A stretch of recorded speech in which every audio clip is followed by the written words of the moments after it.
Alors, Ginette, comment t'as vécu ton camp de la Renaissance? Ça a été juste incroyable, en fait. C'est beaucoup plus que qu'est-ce que je m'attendais.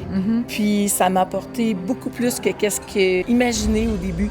J'étais venue avec certaines attentes. Je m'étais dit, je vais faire ça, là, je vais essayer de faire ça. Mais j'ai dépassé tout ça fois 1000. Puis j'aurais même pas pensé pouvoir le faire. Donc, pour vrai, j'ai découvert des nouvelles limites que je savais pas que j'avais.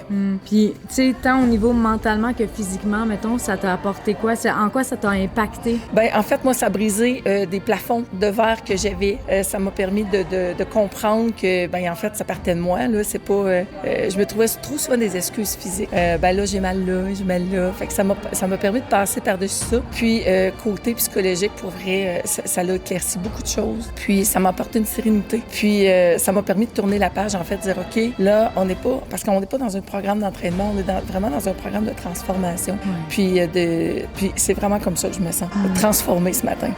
Ton moment préféré dans tout le camp, ça a été quoi? Hey, pour vrai, là, je pense que c'est quand je suis arrivée au sommet de la montagne. Puis que j'ai réussi à la redescendre, là, ça a été un moment là, que, écoute, j'en ai encore la chair de poule juste de penser que j'ai pu faire ça. Puis j'aurais jamais pensé pouvoir faire ça. Ben, bravo, vraiment. Merci. Merci.